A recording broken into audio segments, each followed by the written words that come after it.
नमस्कार दोस्तों, मैं अतुल गौर आपका एक बार फिर स्वागत करता हूं अपने चैनल डेली साइंस में। हमारे फेसबुक पर भी आप हमें फॉलो कर सकते हैं। वहां हमारे पेज का नाम आओ विज्ञान सीखे हैं। चलिए फटाफट शुरू करते हैं। तो आज का हमारा टॉपिक है विज्ञान एवं प्रौद्योगिकी। चलिए तो सबसे पहले शुरू करते हैं कि विज्ञान किसे कहते हैं। तो एक बहुत ही सिंपल क्वेश्चन होता है, एक्चुअली कहीं आता नहीं है, फिर भी कई बार छोटे बच्चों से कोई व्यक्ति पूछ लेता है कि विज्ञान किसे कहते हैं। तो नॉर्मली देखिए तो किसी विषय के सुव्यवस्थित और क्रमबद्ध अध्ययन को ही क्या कहते हैं, विज्ञान कहते हैं। जो अध्ययन होना चाहिए वो सुव्यवस्थित होना चाहिए और क्रमबद्ध होना चाहिए। ठीक है। अब आता है कि प्रौद्योगिकी अर्थात टेक्नोलॉजी। टेक्नोलॉजी किसको कहते हैं? तो जो विज्ञान के जो नियम होते हैं, सिद्धांत होते हैं, उनका उपयोग करके जो मानवों का जीवन सरल बनाया जा सकता है, जैसे ऐसी टेक्नोलॉजी, ऐसी युक्तियां जो होती हैं जिनसे हमारा जीवन आसान बन जाता है, उन सभी युक्तियों को टेक्नोलॉजी या प्रौद्योगिकी कहते हैं। जैसे पहले पंखे नहीं होते थे, आज फ़ैन है, तो वो भी एक टेक्नोलॉजी है। मोबाइल भी एक टेक्नोलॉजी है। तो कई प्रकार की टेक्नोलॉजियाँ हैं। इसका मुख्य उद्देश्य यही होता है कि कैसे जो मानव का जीवन है उसको आसान बनाया जा सके। ठीक है, चलिए आगे बढ़ते हैं। आप इन नोट्स को पॉज करके उसको नोट्स बना सकते हैं इनके। ठीक है, चलिए अब हम बात कर लेते हैं कि जो विज्ञान होती है वो मुख्य रूप से कितने प्रकार की होती है। तो विज्ञान देखिए अलग अलग कक्षाओं में अलग अलग स्तर पर कई प्रकार की हो सकती है, लेकिन कक्षा 12वीं तक हम लोग विज्ञान के मुख्य रूप से 3 ही रूप पढ़ते हैं। तो पहला जीव विज्ञान, भौतिक विज्ञान और रसायन विज्ञान। ठीक है। तो और जीव विज्ञान को फर्दर हम 2 पार्टों में बांट देते हैं, पार्ट्स में, जंतु विज्ञान में और वनस्पति विज्ञान में। ठीक है। तो ये आपको याद रखना है, विज्ञान मुख्य रूप से 3 प्रकार की होती है। तो जो इसका पहला प्रकार होता है वो जीव विज्ञान, दूसरा प्रकार भौतिक विज्ञान और तीसरा प्रकार रासायनिक विज्ञान। और फिर जीव विज्ञान को हमने 2 भागों में बांटा है, जंतु विज्ञान और वनस्पति। नाम से समझ में आ रहा होगा, जंतु मीन्स एनिमल्स और वनस्पति मतलब प्लांट्स। इसके अलावा आपको फादर ऑफ बायोलॉजी, जीव विज्ञान के जनक यदि आपको याद करने हो तो जीव विज्ञान के जनक अरस्तु होते हैं, और वहीं जंतु विज्ञान के जनक भी अरस्तु हैं। और वनस्पति विज्ञान के जो जनक हैं वो थियोफ्रेस्टस है। ये इंपॉर्टेंट है, इसको आप याद कर सकते हैं। चलिए आगे बढ़ते हैं। तो सबसे पहले आता है कि वैज्ञानिक विधि के कितने चरण होते हैं। मुख्य रूप से वैज्ञानिक विधि के 8 चरण होते हैं। ठीक है। तो जब भी किसी चीज़ की खोज होती है या हम नया प्रोजेक्ट स्टार्ट करते हैं साइंटिस्ट, तो उसके 8 मुख्य चरण होते हैं। तो सबसे पहला चरण जो होता है वो होता है जिज्ञासा या प्रश्न करना। जब भी जैसे हमारे मन में कोई जिज्ञासा आती है तभी तो हम उसके बारे में कुछ खोज कर सकते हैं। जब आपके मन में जिज्ञासा ही नहीं होगी तो आप खोज कैसे करेंगे। उदाहरण के तौर पर लेते हैं कि जब न्यूटन के जब लेटे थे तो ऊपर जो पेड़ था सेब का, एप्पल का, उससे एप्पल गिरा। तो एप्पल तो सदियों से गिर रहे थे, लेकिन किसी के मन में जिज्ञासा ही नहीं थी कि एप्पल क्यों गिरा। तो जब जिज्ञासा उत्पन्न होती है तभी वो पहला चरण स्टार्ट हो जाता है विज्ञान का, किसी नई खोज का। ठीक है। तो पहले तो जिज्ञासा उत्पन्न होनी चाहिए, पहला चरण। फिर इसके बाद परिकल्पना मतलब हाइपोथेसिस। फिर हम सोचते हैं कि ये कैसे हुआ होगा, मन में अपन इसके बारे में परिकल्पनाएं बनाते हैं, ऐसा होता होगा, वैसा होता होगा। तो एक खाका तैयार कर लेते हैं। इसके बाद जो हमने मन में परिकल्पनाएं बनाई हुई हैं उसको हमें टेस्ट भी करना होता है, परीक्षण भी करना होता है। क्योंकि विज्ञान ऐसी चीज़ नहीं है कि वो किसी भी बात को आंख बंद करके मान ले, उसको सिद्ध भी करना होता है, तब वो मानती है कि हाँ भाई ये बात सही है।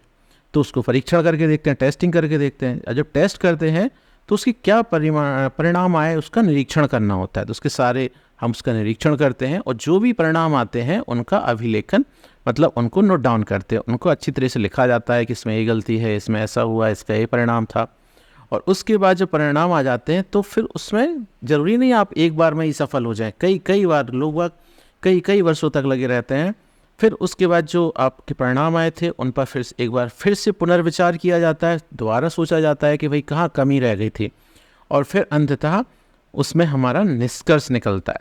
और निष्कर्ष निकल जाता है तो यहाँ पर वैज्ञानिक विधि हमारी लगभग पूर्ण हो जाती है और इसके बाद हमें शांत नहीं बैठना होता है। वहाँ से हमारा सबसे आखिरी चरण शुरू होता है नया प्रयोग। फिर से नया प्रयोग शुरू कर देते हैं और फिर से घूम फिर के फिर से यहीं पर हम पहुँच जाते हैं। ठीक है, आशा है आप लोग को समझ में आया होगा कि सबसे पहले जिज्ञासा, फिर जिज्ञासा के बाद परिकल्पना, फिर परीक्षण, फिर निरीक्षण, अभिलेखन, पुनर्विचार, निष्कर्ष निकालना और लास्ट नया प्रयोग। चलिए आगे बढ़ते हैं। अब बड़ा ही इंपॉर्टेंट क्वेश्चन आता है, कई बार आता है और बहुत ही इजी है।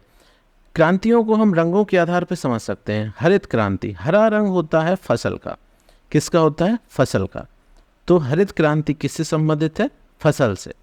तो फसल उत्पादन में आशातीत वृद्धि। एक्चुअली क्या है, जब से देश आज़ाद हुआ है 1947 से, तब से देश की जो ज़मीन है वो तो बढ़ी नहीं है। वो तो जितने हमारे पास स्क्वायर किलोमीटर का एरिया था उतना ही है, खेती योग्य भूमि उतनी ही है, लेकिन हमारी जनसंख्या कई गुना बढ़ चुकी है। फिर खेतों में कैसे पैदावार बढ़ाई जाए, क्योंकि पेट तो सबका भरना है। तो क्या ऐसे उपाय किए जाएं जिससे सभी का पेट भरा जाए। तो आप देखेंगे कि ज़मीन उतनी होने के बावजूद भी आज हम कहीं ज़्यादा अच्छी खेती कर रहे हैं, ज़्यादा पैदावार कर रहे हैं। पहले हमारे देश में ही खाने के लिए पर्याप्त अनाज नहीं होता था, हमें विदेशों से मंगाना होता था। आज ऐसी स्थिति है कि हम दूसरे देशों को अनाज बेचते हैं। ठीक है, तो ये क्रांति है हरित क्रांति। तो देखिए चित्र भी बना है। और हरित क्रांति के भारत में जो जनक है, जिन्होंने हरित क्रांति लाई, जिसके लिए वैज्ञानिक इनके बहुत जिम्मेदार हैं, जिसके लिए जो वैज्ञानिक, उनका नाम है डॉक्टर एम एस स्वामीनाथन। इनकी वजह से ही आज हर व्यक्ति के, यदि हम, एक बात ज़्यादा बड़ी नहीं होगी, यदि हम कहें कि हर व्यक्ति के पेट में निवाला पहुंच रहा है आज भारत में इतनी जनसंख्या होने के बावजूद भी, तो उसमें एक बड़ा हाथ है डॉक्टर एम एस स्वामीनाथन का। इसीलिए हम इन्हें हरित क्रांति का जनक कहते हैं। चलिए आगे बढ़ते हैं। अगला पढ़ लेते हैं श्वेत क्रांति। तो श्वेत क्रांति वाइट कलर, फिर आ गया कलर वाली बात आ गई। श्वेत रंग होता है दूध का, मिल्क का। तो जो श्वेत क्रांति होती है वो दुग्ध उत्पादन से संबंधित है। देखिए चित्र भी बना हुआ है। एक्चुअली मैंने चित्र इसलिए लगाया है क्योंकि लिखी हुई चीज़ हम भूल जाते हैं, लेकिन जो चित्र होते हैं वो हमारे दिमाग में स्थायी रूप से छप जाते हैं, तो आपको हमेशा याद रहेगा। अब देखिए यहाँ पर डॉक्टर वर्गीज कुरियन की फ़ोटो लगी हुई है। क्यों? क्योंकि हमारे देश में श्वेत क्रांति के जनक माना जाता है डॉक्टर वर्गीज कुरियन को। ये वही वर्गीज कुरियन है, अमूल, जिसकी कंपनी का नाम है अमूल। तो भारत में अमूल का एक बहुत बड़ा ब्रांड है दूध का, मिल्क प्रोडक्ट का। तो डॉक्टर वर्गीज कुरियन को ही भारत में श्वेत क्रांति का जनक माना जाता है, फादर ऑफ वाइट रेवोल्यूशन। चलिए आगे बढ़ते हैं। अगला है नीली क्रांति। फिर रंग देखिए, नीला रंग होता है समुद्र का। तो आप समझ सकते हैं कि नीली क्रांति का जो संबंध है वो मत्स्य उत्पादन, मतलब मछली उत्पादन से है। तो हमें पता होगा जो हमारे कोस्टल एरिया, तटीय क्षेत्र है, वहाँ पर लोग बहुत अधिक मात्रा में मछली खाते हैं। एक्चुअली जो जिस क्षेत्र में रहता है वहाँ पर जिस चीज़ की पैदावार होती है वो लोग उसी को ज़्यादा प्रेफर करते हैं। या फिर पहले ऐसे साधन तो होते नहीं थे कि एक कोने से दूसरे कोने तक अनाज जा सके। तो जो हमारा जो उस क्षेत्र का जो अनाज होता था, जैसे आप देखेंगे यूपी में, एमपी में, राजस्थान, इस साइड लोग गेहूँ ज़्यादा खाते हैं, रोटियां ज़्यादा खाते हैं। वहीं ऐसे क्षेत्र में आप चले जाएंगे जहाँ पर चावल की पैदावार ज़्यादा होती है, जैसे बिहार हुआ, झारखंड हुआ, पश्चिम बंगाल, उड़ीसा, तो वहाँ पर चावल ज़्यादा खाते हैं क्योंकि वहाँ पर चावल की पैदावार ज़्यादा होती है। और आप तटीय क्षेत्रों में चले जाएंगे तो वहाँ पर लोग मछली बहुत ज़्यादा खाते हैं क्योंकि वहाँ पर मछली आसानी से उपलब्ध होती है। तो इसका संबंध जो भोजन की उपलब्धता से के आधार पर लोग जो उनका जो मुख्य भोजन है वो उपलब्धता के आधार पर है। ठीक है, आजकल लोग सब कुछ खा रहे हैं क्योंकि सारी चीज़ें बाज़ार में आसानी से उपलब्ध है। तो जो नीली क्रांति है, आप ध्यान रखें, ब्लू कलर से समुद्र का कलर होता है, तो इसलिए मत्स्य उत्पादन या फिश का जो प्रोडक्शन होता है उससे संबंधित है। चलिए अगला देख लेते हैं, पीली क्रांति। तो पीली क्रांति देखिए यहाँ पे बढ़िया सरसों के पेड़ लगे हुए हैं। पीला रंग तिलहन से ले लेते हैं। तिलहन उत्पादन के लिए पीली क्रांति किससे संबंधित है? तिलहन उत्पादन से। ठीक है, चलिए आगे बढ़ते हैं। भूरी क्रांति, ब्राउन रेवोल्यूशन। तो देखो ब्राउन कलर जो होता है वो उर्वरक का होता है, फर्टिलाइजर्स का होता है, इसीलिए भूरी क्रांति जो है वो किससे संबंधित है? उर्वरक से संबंधित है। ये सभी क्रांतियाँ देखिए बहुत इंपॉर्टेंट है, इनको याद रखिएगा। है तो सरल, लेकिन कई बार हम लोग बड़ी बड़ी चीज़ें पढ़ते हैं और सरल चीज़ें आसानी से भूल जाते हैं। चलिए, तो आ गया है अगला प्रश्न, अंतरिक्ष में पहुंचने वाले प्रथम व्यक्ति कौन थे? तो इसमें बहुत छोटे छोटे जो बच्चे होते हैं 8th 9th 10th तक के, वो बच्चे बड़े कंफ्यूज रहते हैं। उनसे जब ये क्वेश्चन पूछा जाता है तो वो ज़्यादातर नील आर्मस्ट्रॉन्ग का नाम लेते हैं। तो देखिए, अंतरिक्ष की बात हो रही है, तो अंतरिक्ष में सबसे पहले, जैसे मान लीजिए ये अर्थ है, अर्थ के जो चारों का एरिया होता है वो स्पेस, और ये मान लेते हैं मून है। ये क्या है? अर्थ, और ये क्या है? मून। तो इसके बीच में क्या है? स्पेस है। तो इस स्पेस में, इस अंतरिक्ष में जाने वाले पहले व्यक्ति थे यूरी गागरिन।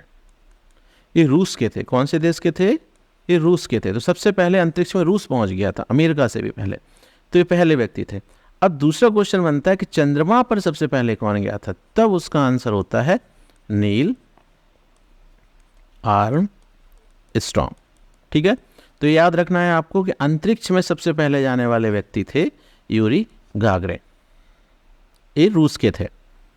चलिए, अगला है चंद्रमा पर पहुंचने वाले प्रथम व्यक्ति। अभी हाल बात हुई थी चंद्रमा पर पहुंचने वाले पर, ये तो बड़े फेमस हैं, वर्ल्ड फेमस हैं साइंटिस्ट, नील आर्मस्ट्रॉन्ग। ये पहले व्यक्ति थे जो चंद्रमा पर गए थे, इनका नाम है नील आर्मस्ट्रॉन्ग। अब एक और क्वेश्चन आ जाते हैं हमारे देश से जुड़ा हुआ कि अंतरिक्ष में जाने वाले प्रथम भारतीय कौन थे? देखिए, ये तो बात हो गई अंतर्राष्ट्रीय, लेकिन कोई व्यक्ति भारत का सबसे पहले जो अंतरिक्ष में गया था उनका नाम है राकेश शर्मा। यहाँ पे भी बच्चे कंफ्यूज रहते हैं। मैंने कई बार सुना है कि बच्चे कहते हैं कि राकेश शर्मा जी चंद्रमा पर गए थे। राकेश शर्मा जी चंद्रमा पर नहीं गए थे। आज तक भारत का कोई भी व्यक्ति चंद्रमा पर नहीं गया है, अंतरिक्ष में गए हैं कई बार।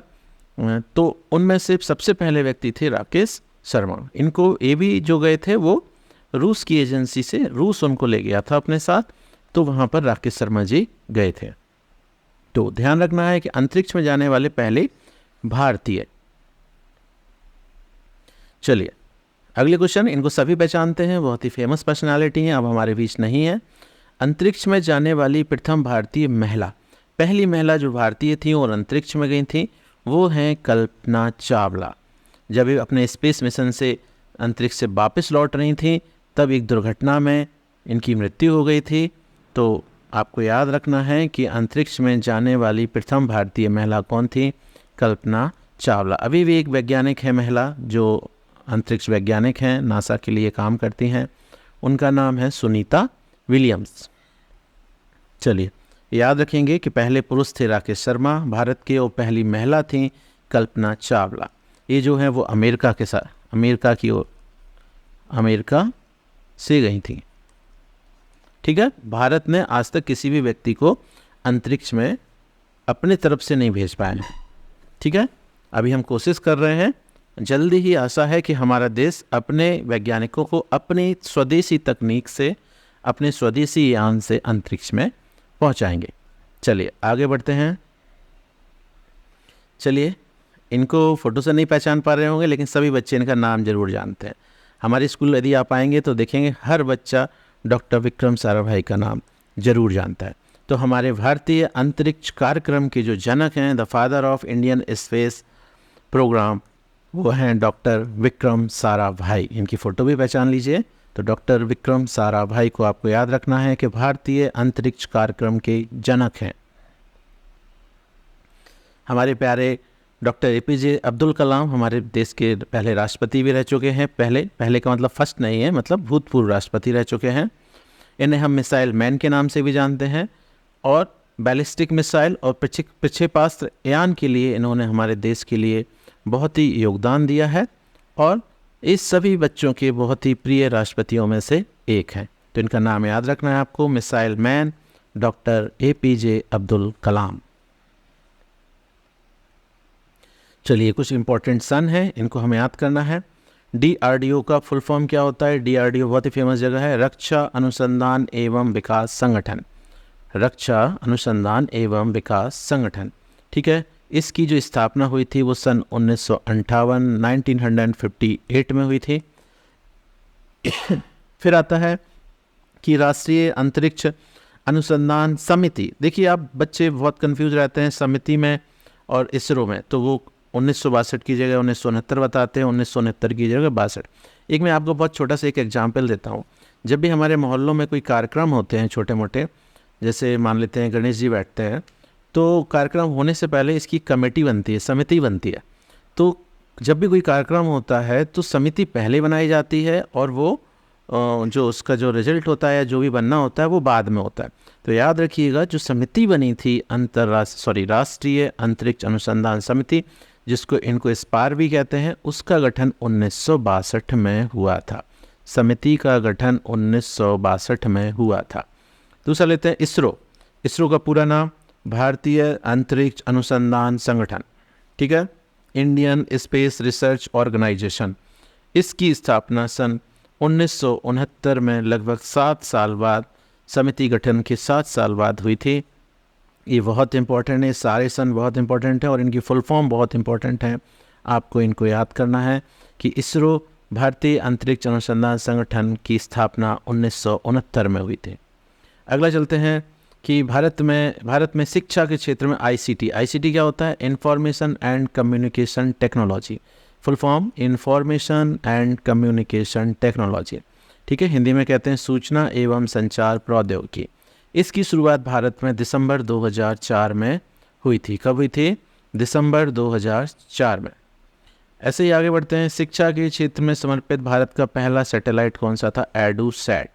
बहुत सरल है, शिक्षा के क्षेत्र को समर्पित भारत का पहला सैटेलाइट, नाम देख लो, एडू मतलब एजुकेशन प्लस सैट मतलब सैटेलाइट, दोनों को मिला के बना है एडूसैट।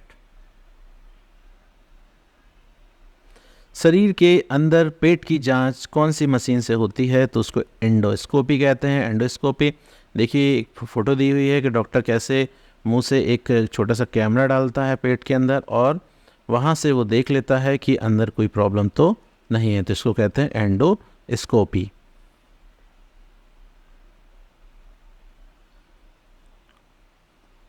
अगला है शरीर के आंतरिक अंगों की जांच। शरीर के आंतरिक अंग हैं, उनकी जांच देखिए, एक्चुअली किसी की हड्डी टूट जाती है, कुछ हो जाता है, तो उसकी जांच कैसे करेंगे?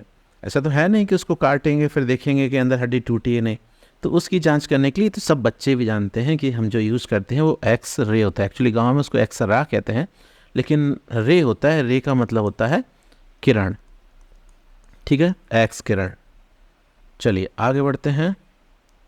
मस्तिष्क की जांच स्कैनर से होती है। जो मस्तिष्क होता है स्कैनर, ये कई गांव के छोटे बच्चों ने नहीं देखा होगा, लेकिन कई लोगों ने फिल्मों में तो ज़रूर देखा होगा। तो इस तरह की एक मशीन होती है, उसमें लिटा देते हैं, मरीज अंदर चला जाता है और उसके अंदर शरीर को स्कैन कर लिया जाता है। याद करने योग्य जो चीज़ है वो इनकी फुल फॉर्म है, कक्षा 8 में भी इनके फुल फॉर्म दिए हुए हैं कि सीटी स्कैन का फुल फॉर्म होता है सी से कंप्यूटेड और टी से टोमोग्राफी, कंप्यूटेड टोमोग्राफी। वहीं एमआरआई जो होती है, जिससे एडवांस टेक्नोलॉजी है, तो एमआरआई जो होती है उसका पूरा नाम होता है मैग्नेटिक रेजोनेंस इमेजिंग। ये याद करना है आपको, मैग्नेटिक रेजोनेंस इमेजिंग।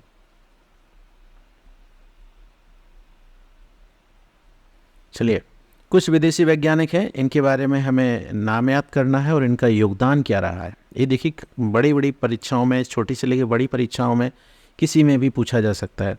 तो पहला है एडवर्ड जेनर। एडवर्ड जेनर जो है सबसे पहले दुनिया में वैक्सीन, जिसको वैक्सीन या टीकाकरण कहते हैं हिंदी में, इसकी खोज करने वाले वैज्ञानिक थे एडवर्ड जेनर। पेनिसिलिन की खोज करने वाले वैज्ञानिक थे अलेक्जेंडर फ्लेमिंग। कौन थे? अलेक्जेंडर फ्लेमिंग ने खोज की थी पेनिसिलिन की। इसके बाद मैडम क्यूरी, बहुत ही महान वैज्ञानिक और मेरी सबसे फेवरेट वैज्ञानिकों में से एक मैडम क्यूरी। इन्होंने रेडियम और पोलोनियम नामक तत्वों की खोज की थी। गैलीलियो गैलीली, इन्होंने दूरबीन, जिसको इंग्लिश में टेलीस्कोप कहते हैं, उसकी खोज की थी। याद रखना है गैलीलियो गैलीली। थॉमस एडिसन, ये बहुत ही फेमस वैज्ञानिक हैं, इन्होंने विद्युत की खोज की थी। आज विद्युत के बिना कुछ नहीं चलता है। और ग्रामोफोन की इन्होंने खोज की थी। मार्कोनी ने रेडियो की खोज की थी। रेडियो समझ रहे हैं सब बच्चे? मार्कोनी ने किसकी खोज की थी? रेडियो की। आपको उल्टा सीधा दोनों याद करना है। मार्कोनी ने किसकी खोज की थी? रेडियो की। और रेडियो की खोज किसने की थी? मार्कोनी ने। इस सारे क्वेश्चन आपको उल्टे सीधे दोनों दिशा से याद करने हैं, क्योंकि आपसे कोई ये भी पूछ सकता है कि गैलीलियो ने किसकी खोज की थी, या ये भी पूछ सकता है कि दूरबीन की खोज किसने की थी। ऑटो वॉन इन्होंने परमाणु बम की खोज की थी।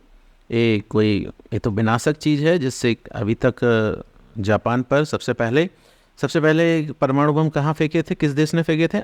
यूएसए ने, संयुक्त राज्य अमेरिका ने सबसे पहले जापान पर हमला किया था परमाणु बम से। वो 2 शहर थे, हिरोशिमा और नागासाकी। तो ये 2 शहर थे जहाँ पर अमेरिका ने जापान पर हमला किया था, और बहुत बुरी तरीके से ये हमला था जिसमें बहुत सारे लोगों की जान गई थी। फिर इसके बाद आज तक किसी भी देश ने किसी भी दूसरे देश पर परमाणु बम से हमला नहीं किया है। ये दुनिया के लिए नहीं, ये मानवता के लिए सबसे खतरनाक हथियार है और इसका उपयोग बंद होना चाहिए। अगला है न्यूटन। न्यूटन ने किसकी खोज की थी? गुरुत्वाकर्षण की खोज की थी न्यूटन ने, ये भी बहुत ही फेमस साइंटिस्ट है। वोल्टा विद्युत सेल की खोज की थी इन्होंने। ठीक है, आगे बढ़ते हैं। माइकल फेराडे ने डायनामो की खोज की थी। अभी जो एक्सरे हमने पढ़ा था, जो अपन एक्सरे निकलवाते हैं अपना, इसकी खोज विलियम रॉन्टजन ने की थी। आगे बढ़ते हैं। टीवी, ये हमारे सबसे, आजकल तो मोबाइल ज़्यादा देखते हैं लोग, आज से 10-15 साल पहले या 5 साल पहले ही सभी लोग टीवी के बहुत ही शौकीन होते थे। तो इसकी खोज करने वाले वैज्ञानिक थे J.L. वेयार्ड। किसने खोज की थी? J.L. वेयार्ड। अब चलते हैं कि फोटो इलेक्ट्रिक प्रभाव, आइंस्टाइन। इनको दुनिया का सबसे इंटेलिजेंट साइंटिस्ट माना जाता है, सबसे इंटेलिजेंट साइंटिस्ट में से एक माना जाता है। इनका नाम आइंस्टाइन है। तो इन्होंने खोज की थी फोटो इलेक्ट्रिक प्रभाव की। आगे बढ़ते हैं। ये हमारे प्रिय भारत के कुछ महान वैज्ञानिक, इनके बारे में हम पढ़ेंगे।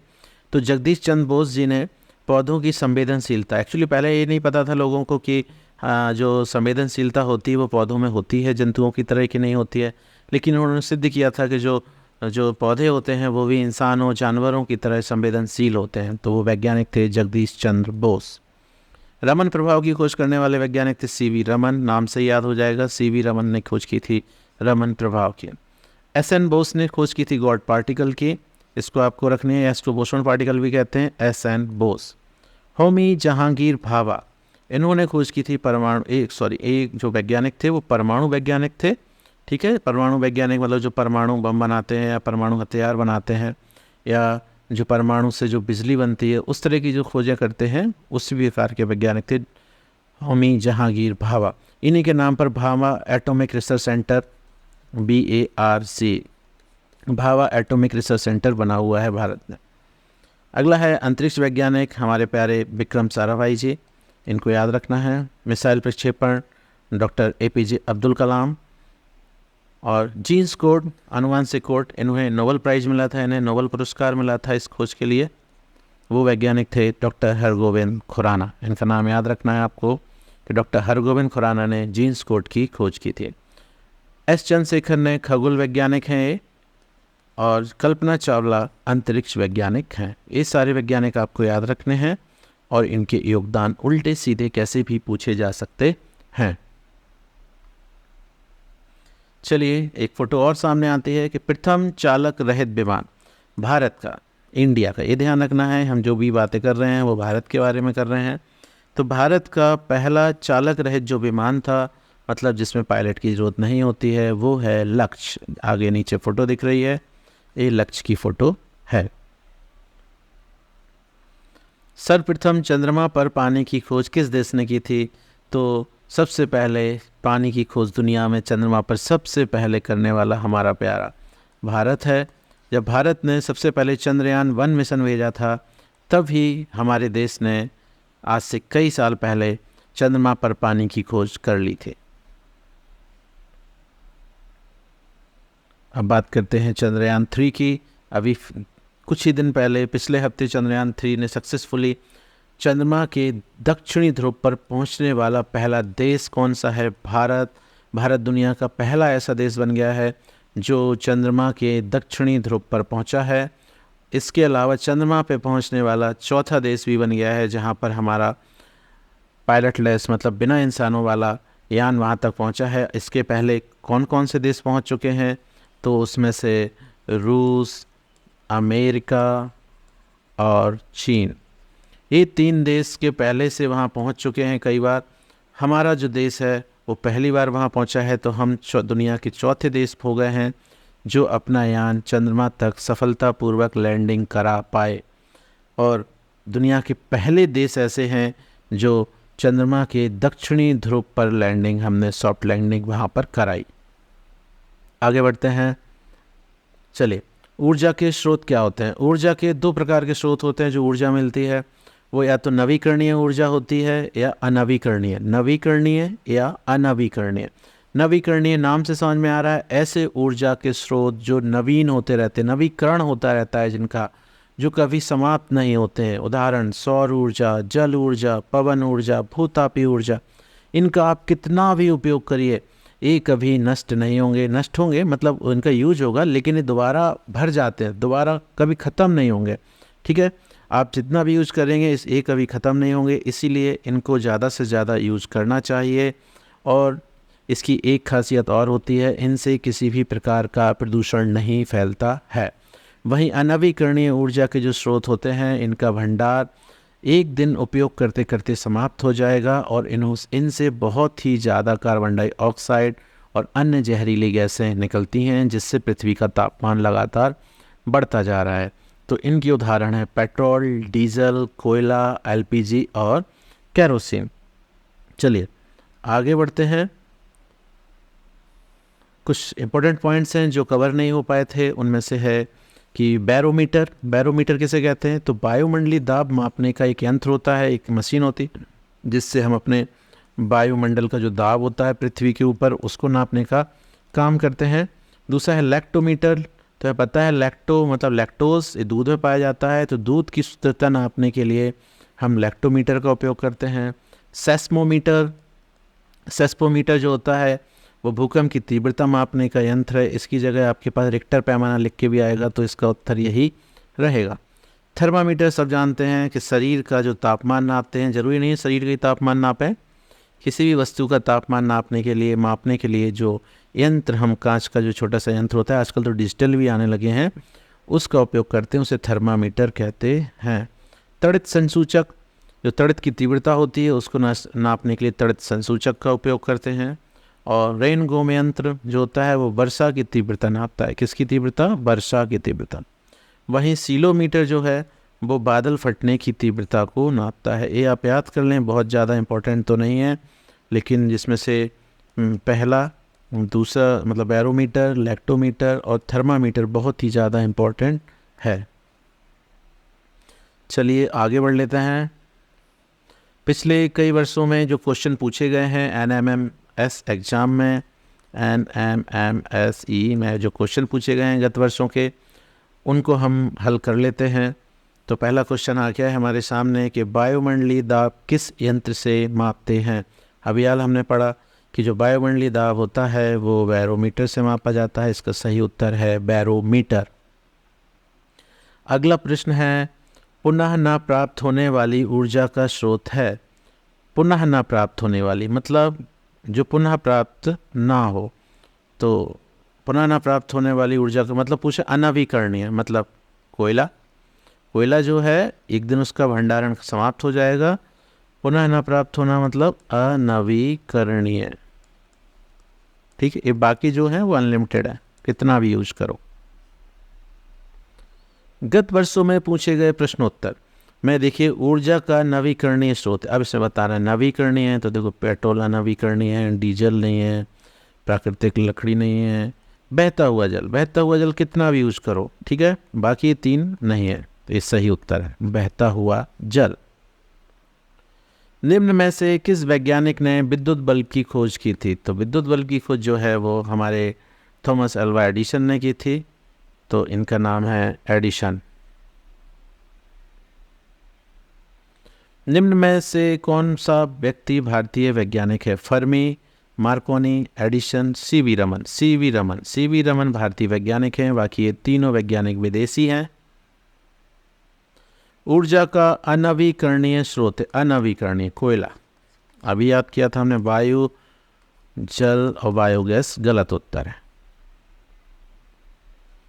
एक्स किरणों के आविष्कारक हैं की थी विलियम रॉन्टजन ने इनकी खोज की थी। कहीं रोंजन लिखा होता है, कहीं रोएंटजन लिखा होता है। एक्चुअली अंग्रेजी की हिंदी ऐसी ही बनती है। तो आपको याद रखना है विलियम रोएंटजन ने इसकी एक्स किरणों की खोज की थी। निम्न में से कौन सा अनवीकरणीय ऊर्जा स्रोत का उदाहरण है? अनवीकरणीय पेट्रोलियम गैस। पेट्रोलियम गैस जो है वो है आपका अनवीकरणीय ऊर्जा का स्रोत है, बाकी सभी के सभी नवीकरणीय हैं। ऊर्जा का नवीकरणीय स्रोत है वायु, सूर्य, जल। तीनों हैं, वायु, सूर्य, जल कभी समाप्त नहीं होने वाले हैं। तो उसका उत्तर है उपर्युक्त सभी। निम्नलिखित में से कौन सा अनवीकरणीय ऊर्जा का स्रोत है? केवल कोयला, केवल पेट्रोलियम, दोनों कोयला व पेट्रोलियम, ना तो कोयला ना तो न दोनों कोयला व पेट्रोलियम, ये दोनों ही क्या हैं? अनवीकरणीय ऊर्जा का स्रोत हैं। सिस्मोग्राफ यंत्र निम्नलिखित की तीव्रता मापता है। तो अभी पढ़ा था हमने कि जो सिस्मोग्राफ होता है वो भूकंप की तीव्रता मापता है। तो NMMS में पिछले वर्षों में इस पार्ट से इतने ही क्वेश्चन लगभग आए थे। तो आप देखते हैं कि नवीकरणीय और अनवीकरणीय से ज़्यादातर क्वेश्चन पूछे गए हैं बार बार, और इसके अलावा वैज्ञानिक और उनकी खोजों से भी प्रश्न पूछे जाते हैं। लेकिन हमें अच्छी तैयारी करके रखनी है कि क्वेश्चन कोई भी हो हम कॉन्फिडेंस के साथ उसका सही उत्तर लगाएं। इसी प्रकार के और वीडियो देखने के लिए और कुछ सीखने के लिए आप हमारे साथ जुड़े रहें, हमारे चैनल को सब्सक्राइब कर लें और लाइक कर दिया करें, उससे थोड़ा सा अच्छा लगता है। और यदि आपको कुछ विशेष आपको चाहिए कि कुछ कमी है, उसमें सुधार होना चाहिए, तो आप हमें कमेंट कर सकते हैं, या किसी विशेष टॉपिक पर आप विज्ञान के इस तरह के वीडियो चाहते हैं तो आप हमें कमेंट करें, हम उस पर वीडियो बनाने का बिल्कुल प्रयास करेंगे। मैं अतुल गौर इसी के साथ आज का वीडियो यहीं समाप्त करता हूँ। बहुत बहुत धन्यवाद।